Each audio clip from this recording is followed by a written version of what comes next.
ఆడిబిడ్డ ఆడిబిడ్డ వస్తాను నేను చూస్తే. మా పేరెంట్స్ అబద్ధం ఆడని చెప్పి రాయింది. గొప్ప మగాడ్రా మీ అన్న. అరే జాలీగా ఉండరా అంటే జాలి ఎత్తేటరా నీకు నాకు అర్థం కాదు.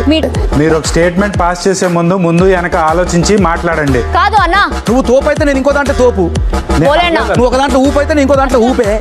నాది నీకు లేదు, నీది నాకు లేదు. ఏంది మరి ఇప్పుడు? సారీ, అది అందరు చూసుంటారు జనాలు. నాకు వర్ణించకపోతే స్వర్ణిస్తానవా? వాస్తవం. నేను వారం ఉంటాను, 2 వారాలు ఉంటాను, 3 వారాలు ఉంటాను, నేను గెలుస్తానా? ఎవరైనా అడ్డొస్తే నువ్వు బాగుండాలి. ఏందే లొల్లి తడిపు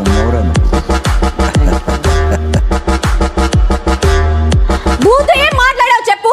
నీలాంటి వాళ్ళని చాలా మంది చూసిన. నువ్వు బాగుండాలి. అందరూ ఒక ఎయిమ్తో వచ్చారు, మీరు ఎందుకు వచ్చారన్న బిగ్ బాస్ కి? నువ్వు ఎందుకు వచ్చినావే?